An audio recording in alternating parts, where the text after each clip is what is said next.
Hi everyone, my name is Jess and today we are going to talk about team building games and activities. I know we're so tired of going on Zoom and the last thing we want to do is connect on Zoom, and some of the activities I believe are getting a little stale because it has been almost a year since we've been doing the Zoom thing, but I know that online and connected teams and remote teams are going to be a thing of the future. I know a lot of organizations that are closing their offices and a lot of employees that are going to work from home indefinitely for the time being. So these are some of the things that we've implemented on the team, and there's maybe one or two that I have not tried yet, but I would like to try. I'm curious also if you tried any activities, feel free to comment below. And before I get started, about 96% of you that watch these videos do not subscribe to my channel. It would help a ton with the YouTube algorithm if you would go ahead and hit that lovely subscribe button so you know it can help me with my channel here. So thanks, hold on tight, here we go. Number one thing that we do as a team is called brand stories. Now, this was not my idea. I didn't find it on the internet. It was something my boss did, and he scheduled his brand story to talk about how he started his career, not just at the company I work at, but from 16 to where he is now. It was about a 45-minute story, and at the end of it, we could take any learnings from what we heard and apply it to our career. And at the end, I'm like, why are we not doing this for the rest of the team? Because we got to know you from a personal level and your whole career story. Why don't we do this for the rest of the team? So we do this on a bi-weekly basis. We pick someone, we go in order, and everyone has 45 minutes to tell us their story and what makes them so unique. And typically, I have a lot of tips at the end that I've written down for my career. So I love it. We are still doing it. They're not boring. We have another one next Wednesday, and I'm super excited to hear this person's story. So that would be one of the first activities. Now, the second one we haven't done on this team yet, but I would love to, is called Show and Tell. We all work from home. We all have either home offices, working from the couch, working from a bedroom. We all have something special in our house. And when we get together in these team huddles, where we're not supposed to talk about work or we have a happy hour scheduled, it's nice to have a theme. And so if someone can show up and bring something, whether it's something from a trip they went on, something that was handed down from generation to generation, an antique, maybe a favorite music album, whatever it might be, it would be nice to get to know the group and show that show and tell. Exactly what we did in kindergarten. It's a lot of fun. We haven't tried that one yet, but I would love to.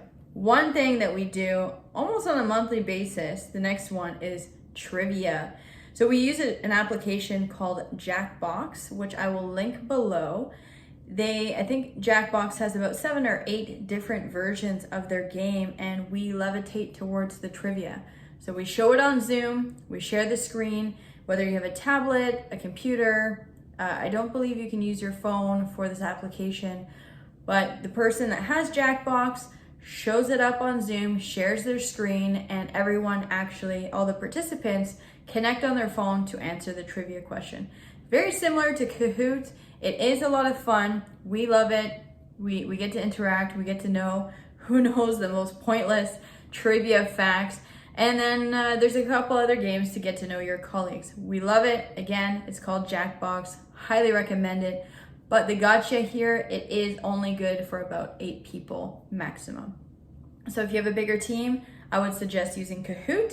But if you have 8 or less, trivia and Jackbox is definitely the way to go. Now, the next activity is not an activity that is just going to happen one time. This is a virtual book club. So typically I would suggest picking a fictional book and not a non-fictional book. Have it fun.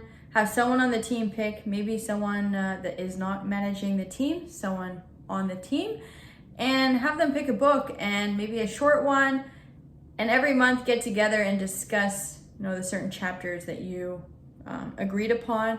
I believe there's a lot of virtual book clubs online that you can read the questions, and this is also a lot of fun to connect with your team.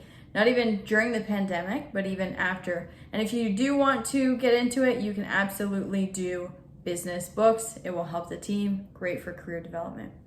Another one that I have not tried, but I would like to, is a typing speed race competition. There are certain applications, again, I will link it down below in my blog, but there's certain applications that you can see, who's the fastest typer. We all love to send emails in this day and age, so it's very fun to see, who is the fastest typer that can get it correct and have a little prize at the end. And the last one that we do, and we typically do this at end of quarter because we are salespeople, is a virtual dance party. Now, I know what you're saying. I don't want to really dance by myself in my room, but when you are so focused and sitting down in front of your computer, it's tiring on the body, it's tiring on the brain, and we take this time to literally stand up. Someone is the DJ, someone is sharing their screen on Zoom, playing the music through Spotify or YouTube. It's a little bit stressful on the DJ, but it is a lot of fun for the group, especially at end of quarter. We've had a hard time, and it's time to jive a little bit in front of Zoom. No one is making fun of anyone. Everyone needs to shake it off. And typically 80s, 90s music is a big hit. So I'd strongly suggest that. I know it seems really, really strange, but it is a lot of fun. Music seems to bring joy in everyone and make a lot of people happy. We did that around the holidays. It was a lot of fun. We even did a talent show around the holidays, which was also fun, but it is something that I think is getting a little bit boring, especially if not everyone wants to do a talent show and showcase at the end of the day. So those would be some of my activities. Again, I'm really curious what you have done with your team. I've heard cooking contests. I've heard who makes the best chili. I don't even know how that would work. Maybe by a phone or a camera or a video. Recipes, magician shows, watching movies together, things like that. I think it's such a hard time, and doing activities with the team makes us feel a little bit closer together, especially if you're part of a team that you always see each other every day. It must be really difficult. So thank you for watching. Feel free to subscribe again, hit that thumbs up button. It would really help me out, and have a great day. Take care. Bye-bye.